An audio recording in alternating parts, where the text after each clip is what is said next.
Este 2022 no para de darnos sobresaltos. La séptima ola de la pandemia, la mayor crisis del Partido Popular en su historia reciente.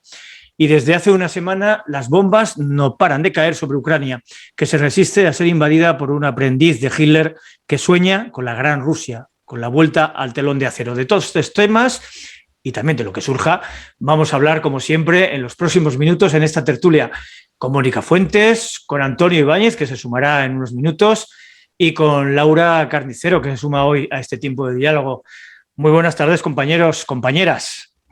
Hola, ¿qué tal? Buenas tardes. ¿Qué tal lo lleváis? ¿Tranquilos? Bien. O, bueno, dentro de cómo se lleva en un periódico, ¿verdad? Con una tensa calma, sí. Oye, para empezar, quizás sería bueno pediros una primera reflexión sobre lo que está pasando en Ucrania desde hace una semana. ¿Quién empieza? ¿Laura? ¿Mónica?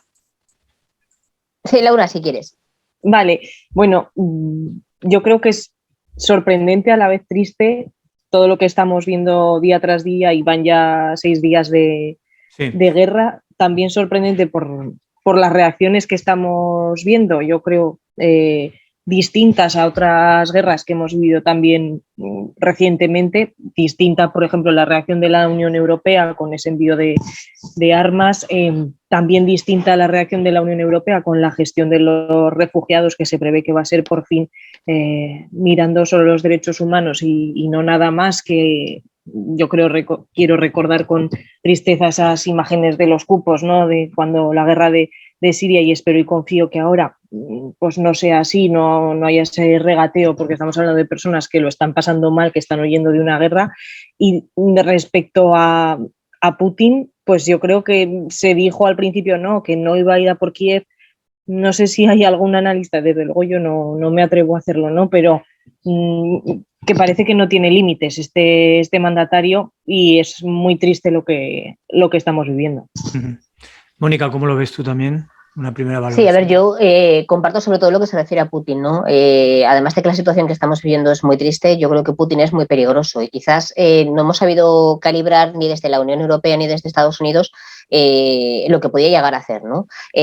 Nos tenemos que remontar a aquellos tiempos en los que era espía de la KGB para pensar en cómo ha conseguido una persona de sus características ascender tan alto, y cuál puede ser el precio que tengamos que pagar todos por esa idea que tiene de crear la gran Rusia, ¿no?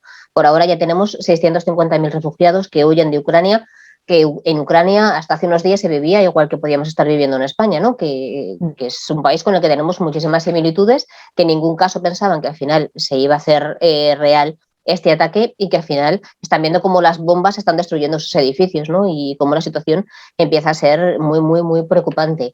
Está bien la actitud que está tomando ahora la Unión Europea, pero yo creo que llegamos tarde. Si estas sanciones económicas, que yo creo que al final sí que es muy probable que tengan un efecto sobre Rusia, si las hubiéramos aplicado cuando Rusia entró en Ucrania, quizás ahora no estaríamos hablando de lo que estamos hablando, ¿no? Esperemos a que funcionen sobre todo estas sanciones económicas, para que no sea necesario seguir enviando armas, que al final lo que haces es seguir alimentando un conflicto, ¿no? Entonces, ojalá tengamos suerte y la propia sociedad de Rusia empiece a rebelarse contra Putin, que yo creo que no es Rusia quien está atacando Ucrania, sino que es un personaje como Putin el que está lanzando pues todo su odio contra este país.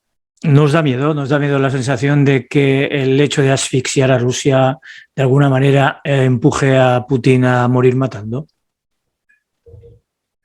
¿Y qué solución propones? No es verdad, es que no hay otra solución, es verdad, no es verdad. Es que cualquier solución que se adopte, solución entre comillas, lógicamente, porque no hay soluciones, es muy complicado, porque alguien va a sufrir. De hecho, los rusos lo van a sufrir, los ucranianos lo están sufriendo ahora, y aquí no va a haber ni vencedores ni vencidos, todo el mundo va a ser derrotado y todo el mundo va a sufrir, ¿no? Los aires de grandeza de Putin, ¿no? Para que evidentemente hasta dónde va a conducir esto, hasta dónde va a ir Putin, va a ir más allá de Ucrania. Evidentemente no estamos en la cabeza de Putin, y no tengo ganas de estarlo, por si acaso, pero evidentemente, el armamento nuclear da mucho miedo. No sé si visteis el otro día al ministro de Defensa, cuando él anunció que iba a poner en alerta, Putin anunció que iba a poner en alerta su armamento nuclear, el ministro de Defensa puso una cara como diciendo, dónde nos estamos metiendo. Sí, sí. Claro, es que siempre se ha utilizado como un arma disuasoria, ¿no? Nunca mejor dicho. O sea, tú amenazabas con utilizar el uso de armamento nuclear, significa una destrucción masiva por los dos campos, ¿no? Y solamente el hecho de poderlo utilizar es lo que al final hace que el otro ni siquiera lo utilice. Preguntabas que hasta dónde va a llegar Putin, es que no lo sabemos. Va a parar en Ucrania, va a seguir por Moldavia, por Georgia, amenaza a Suecia y a Finlandia. Entonces, es que en realidad estamos tratando de proteger una frontera, ¿no? Una frontera con la Unión Europea, que es al final la que puede sufrir las mayores consecuencias, porque no creo que en Estados Unidos las consecuencias pudieran ser tan grandes como las que serían aquí, ¿no? Entonces, con todas estas bases, que es probable que estas sanciones económicas al final sean como un boomerang que nos vuelva y también tenga efectos en nosotros. Sí, pero es que tampoco tenemos las manos atadas ahora mismo, no podemos hacer nada más. Callejón sin salida, sí es cierto, Mónica. ¿Tú qué piensas, Laura? Que nos preguntabas antes si tenemos miedo, si nos da miedo la situación. Yo creo que sí. A mí personalmente sí, y creo que a muchos ciudadanos de toda la Unión Europea también. Más que nada porque el argumento del armamento nuclear, cuando en otras ocasiones quizás se puede ver como un farol, como la presentación de fuerzas, con Putin yo creo que es que nadie tenemos la seguridad, la certeza de que no lo vaya a llegar a utilizar, tal y como se está comportando y tal y como está actuando en estos días. Entonces, yo creo que es un miedo real el que tenemos y el que hay que tener también para ser conscientes de lo que está pasando.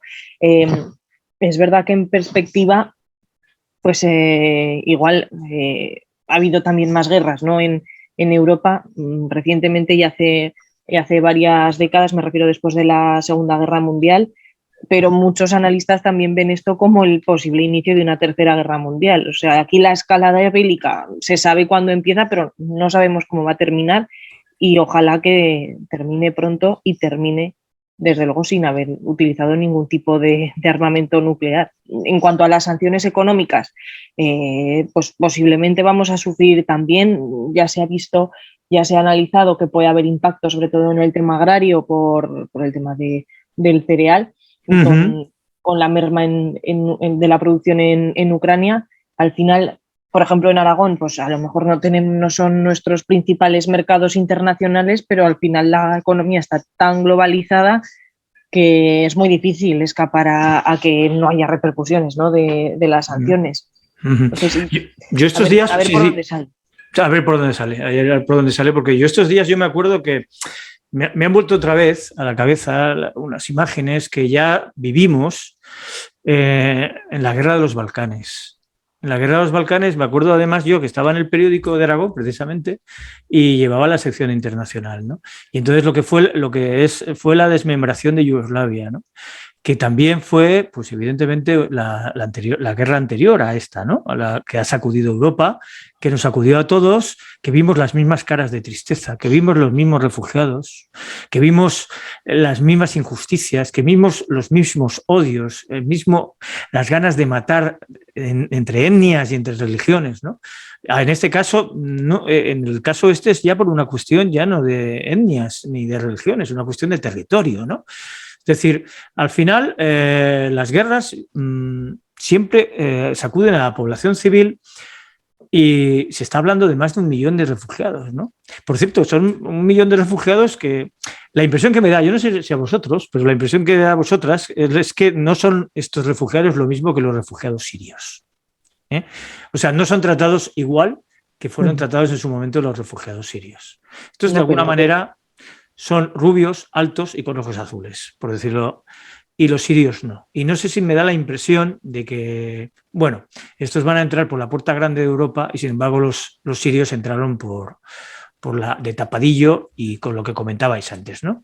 Con muchos cupos entre países y como un poco en plan, los acepto a cambio de, ¿no? ¿Cómo lo veis?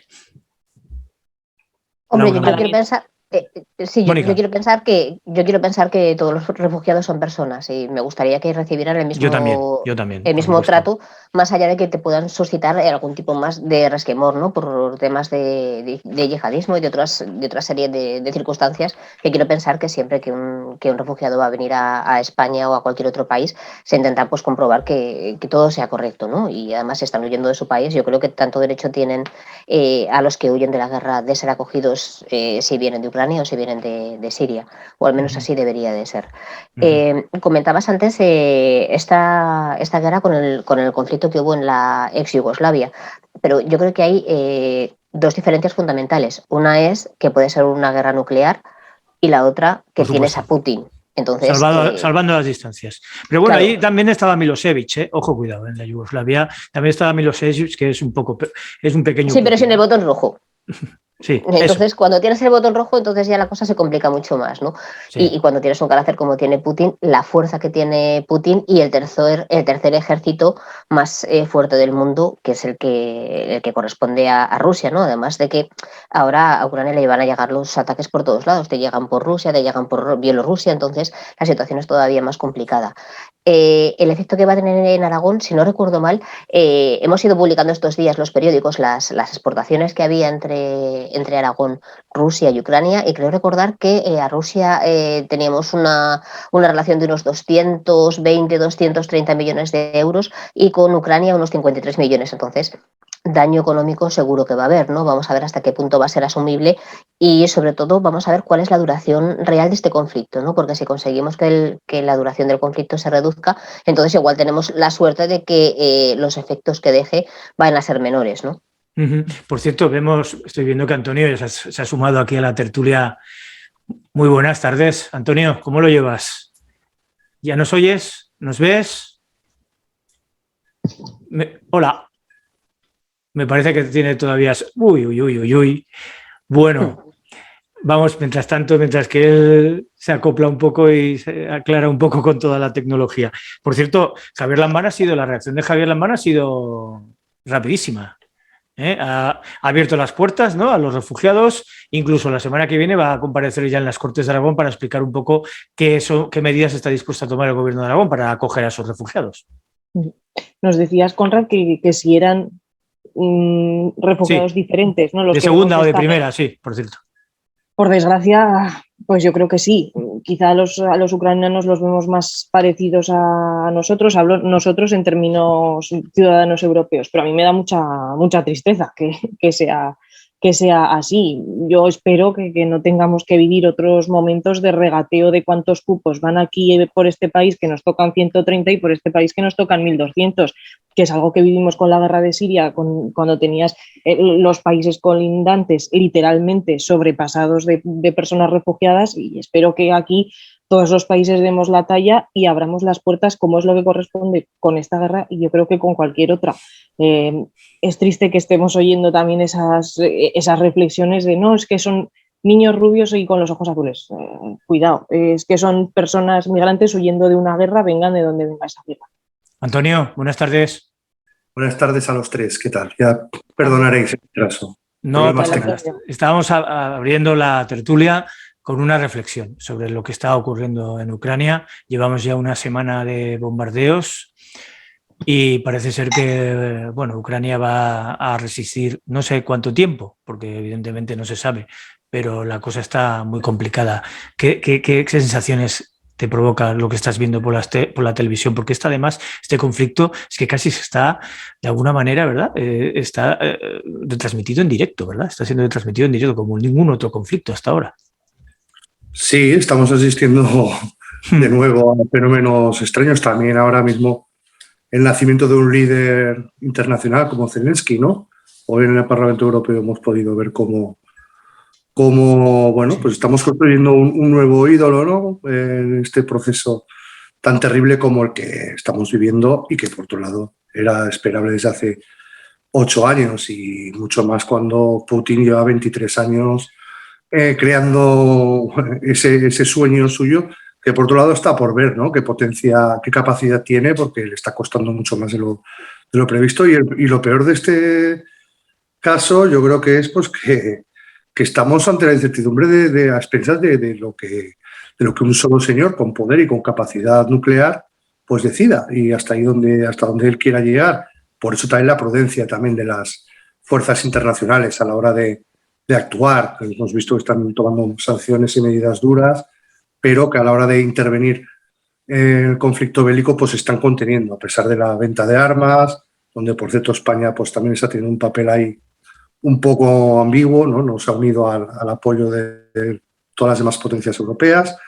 Y luego también fundamental el papel de China, que hace días que está también teniendo una posición moderada, afortunadamente, aunque también está en el Pacífico y en el Índico haciendo... Está poniéndose de perfil, ¿no? ¿No tenéis la sensación que China está un poco...? A ver qué sucede, ¿no? Que se estabilicen los demás y nosotros vemos qué tajada podemos sacar de aquí. Con lo cual, yo creo que lo peor de esta guerra es la incertidumbre de saber hasta dónde pueden llegar los delirios de un líder, bueno, pues que con afanes imperialistas, que quiere hacer la gran Federación Rusa y que, bueno, pues que nos está volviendo a demostrar que nuestro mundo de confort pues no es tal y que en cualquier momento se puede desestabilizar y tambalearse todo, ¿no?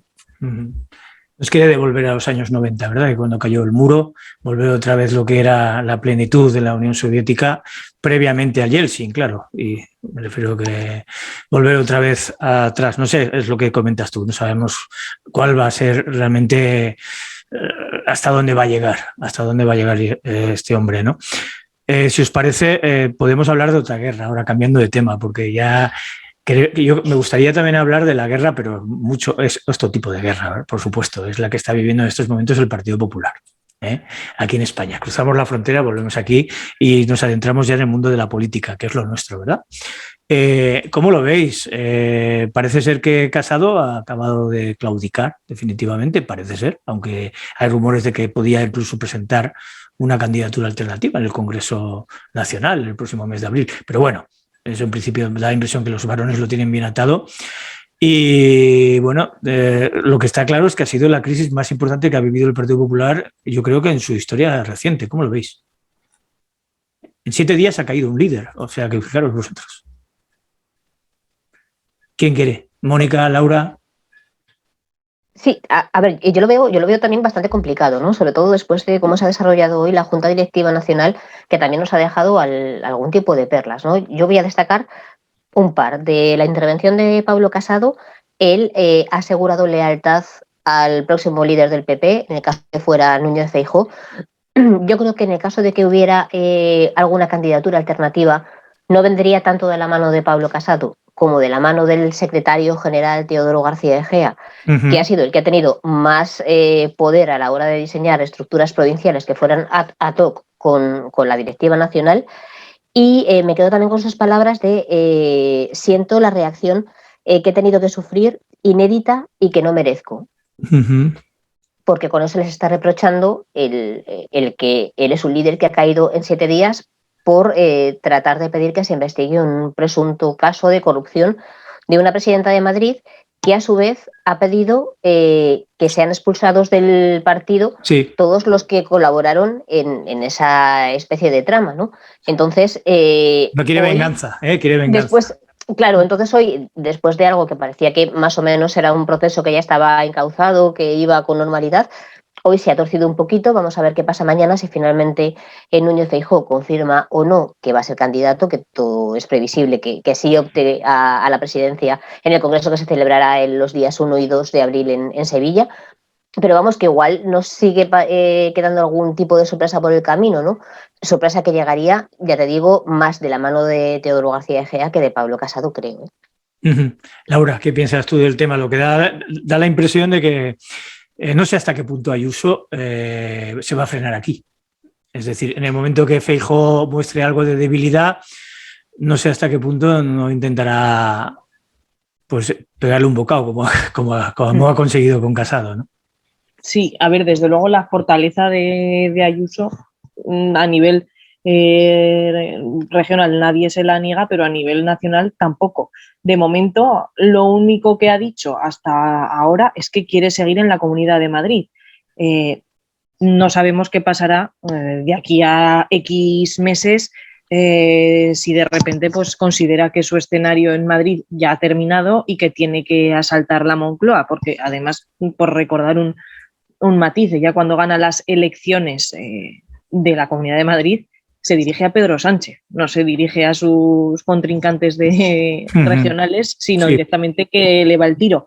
Va de líder nacional, ¿verdad? Va de líder nacional, es verdad. Sí, y un poco el contrapunto de la derecha, pues con ese punto un poco populista de pues lo que hemos visto, ¿no?, durante toda la pandemia, de gestionar a la contra un poco del gobierno central. Veremos, a ver, yo creo que no se puede descartar que se postule a algo más, además sabiendo lo bien que está rodeada y lo bien que está rodeada de buenos estrategas, porque habiendo reconocido públicamente que la Comunidad de Madrid efectivamente tuvo contratos con su hermano, aunque sea de rebote a través de una empresa intermedia, por 300.000 euros, que viene a ser lo que dijo Pablo Casado y por lo que supuestamente llevaban varios meses insistiéndole en que diera la información y que no la dio hasta que estalló la guerra de la invasión de Rusia a Ucrania, pues hombre, yo creo que el caso da para estudio, la verdad, porque encima la que no se va es ella, habiendo tenido un contrato con una persona muy cercana, tan cercana como su hermano, la que no se va es ella, y no solo no se va, sino que pide que echen a quienes la han investigado cuando los que la han investigado no han pedido que ella sea expulsada. Es curioso, ¿verdad, Antonio? La política es el arte de hacer fácil lo difícil o lo imposible, y en este caso ha sido lo imposible, es decir, nadie preveía que una torre tan alta como era Casado pudiera caer en menos de 7 días.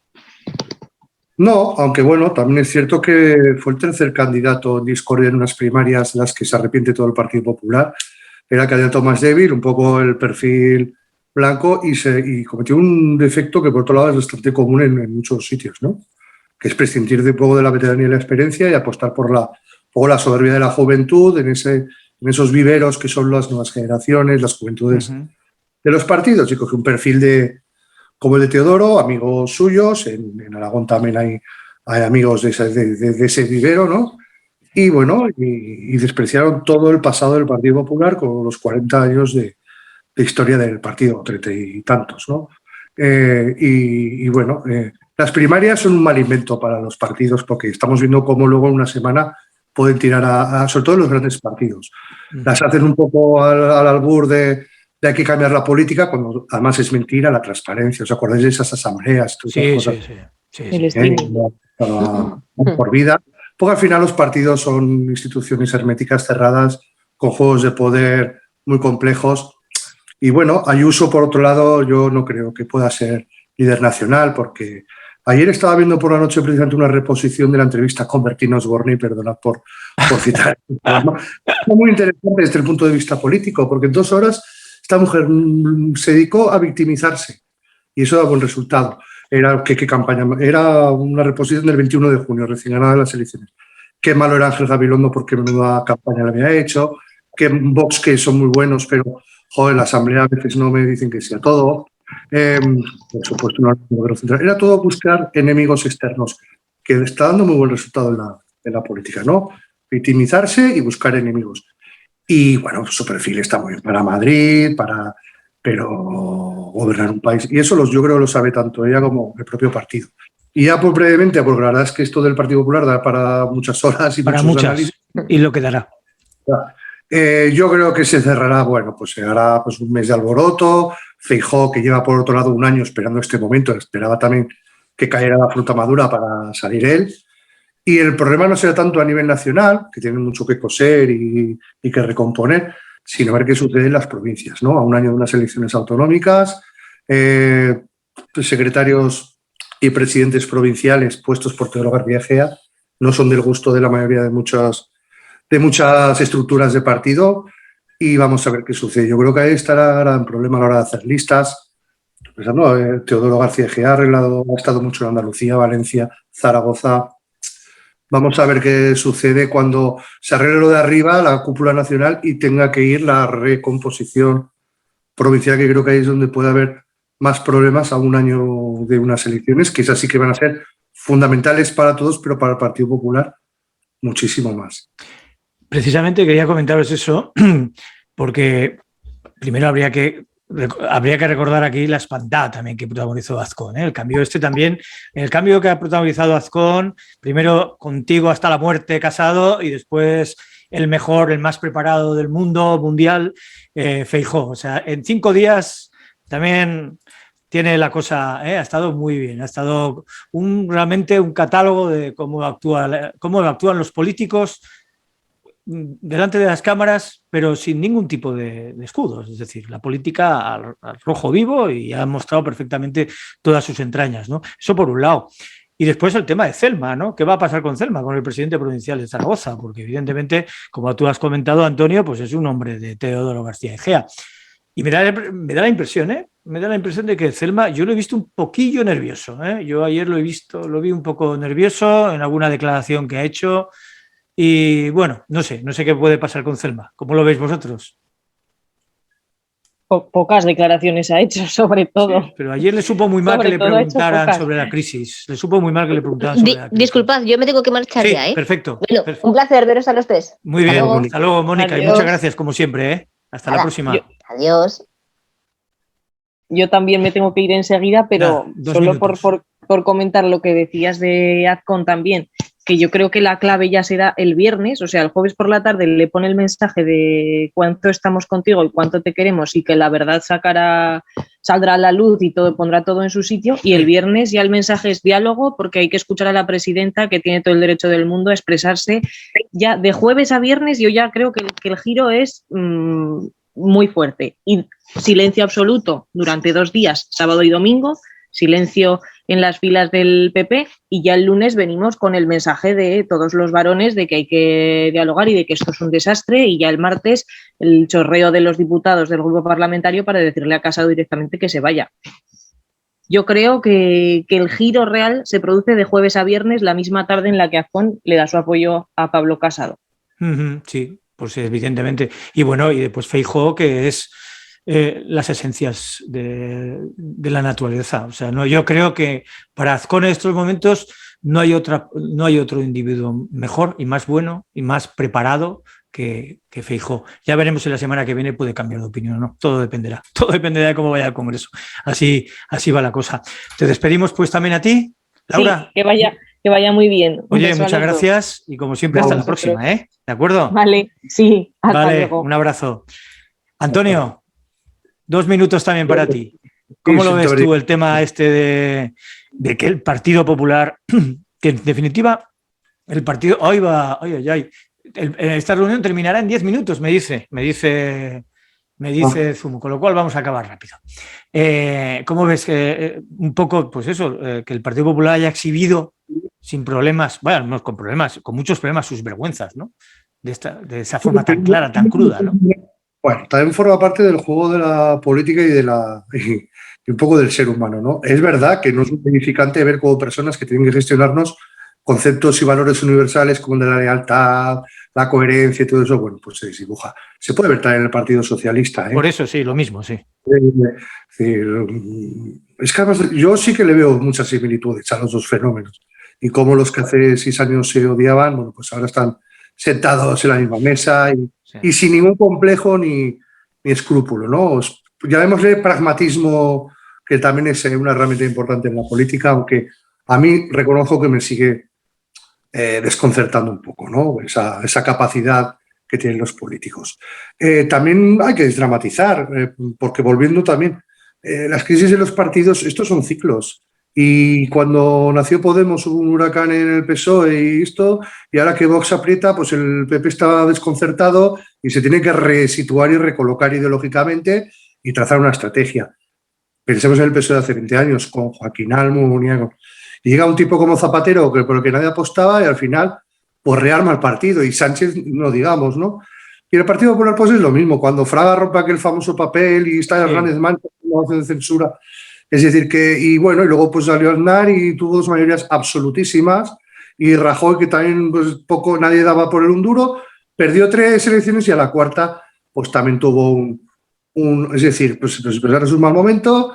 Es necesario y fundamental e imprescindible que lo arreglen, porque se necesita un gran partido de centro-derecha, y digo bien de centro-derecha, no de derecha-derecha, porque creo que ahí está también parte del error, aunque es normal. Es cierto, yo siempre digo una cosa, yo creo que el votante medio del Partido Socialista está más a la izquierda que la propia estructura del Partido Socialista, y posiblemente el Partido Popular suceda lo mismo. Vaya, su votante medio sea un hombre más cercano más a la derecha que la propia estructura del partido. Si el partido, reclamando un poco lo que quiere su electorado, se va a la derecha, bueno, pues siempre los originales son mejores. Y a la derecha del BP hay gente muy, muy, muy de derechas. Y un poco cuando la clave era en la época de Aznar, de recuperar el centro, pues esos centros se están perdiendo, ¿no? Pero porque nuestro mundo era complejo. Pues digamos, pero es que, perdóname, Antonio, pero si el PP se va muy a la derecha, el espacio se lo deja libre al Partido Socialista. Sí, sí. Porque ya no existe Ciudadanos, Claro, ese es el problema. Pero es que la gente está muy poco en el centro. Reclamábamos que estar centrados, pero realmente pues no lo estamos mucho. Y también es normal, hay muchas turbulencias, hay una crisis, sinceramente, desde 2008, porque era con una recuperación, pero la gente tampoco la ha notado tanto. No ha recuperado salarios, no, evidentemente. El paro sigue siendo endémico en este país y, bueno, pues se ha recuperado para los que lo suelen recuperar pronto, ¿no? Y la clase media pues sigue siendo media, ya no se con él. Y entonces, pues bueno, pues todo pasará, como siempre, y el Partido Popular se derramará, los fenómenos estos un poco, pues también se calman y se asientan, porque ahora, oye, ahora de Vox. ¿Te acuerdas cuando Pablo iba a ser el presidente del gobierno, o Rivera? Sí. Y ahora será... Bueno, ya veremos. Por cierto, ¿tú ves alguna consecuencia aquí en Aragón de este nuevo rumbo, de este nuevo ciclo? Celma... Como en Aragón va a ser también determinante el papel bueno, dices en el PP. En el PP, sí. No lo saben ni ellos, ¿eh? Es mi impresión, no sé qué impresión de esto, pero yo creo que hay muchas dudas. Todo el mundo habla de respetar los procesos, de los reglamentos. Bueno. Saben que cualquier decisión que se tome es sangrar por sangrar, y yo creo que no. También habrá que ver qué sucede en el Congreso de Abril, qué consignas da Feijóo, claro. O puede estar Celma con un equipo más afín a la dirección y un líder menos líder. Porque claro, quitar ahora y rehacer... No me refiero a eso, porque es que evidentemente el Partido Popular como el Partido Socialista, los grandes partidos, saben cerrar filas como nadie cuando falta menos de un año o un año escaso para las elecciones. O sea, de eso no hay ninguna duda. Pero bueno, en cualquier caso va a ser complicado, yo creo, que gobernar, mantener la lucha orgánica, que no haya lucha orgánica en el partido, como mínimo soterrada. Hay que ver con qué decide. Yo creo que también está un poco la expectativa, ¿no? Yo creo que sí que puede dar el salto a la política autonómica. Ahora bien, mirar encuestas, verá posibilidades, verá también qué hace su adversario, y yo creo que eso también será fundamental. Tampoco me extrañaría que Azcón aglutinar a todo, ¿no? Se apoyara en unas personas para hacer listas y la distribución territorial, y que él fuera, que lo tutelara todo a nivel autonómico. Sí, totalmente de acuerdo. Pues muy bien, Antonio. Oye, pues muchísimas gracias por estos minutos de reflexión, como siempre. Encantado por invitarme. Gracias, y siento haber llegado tarde. No, hombre, y nos vemos la próxima, ¿vale? Cuando quieras, un placer. Hasta luego, compañero. Gracias, hasta luego.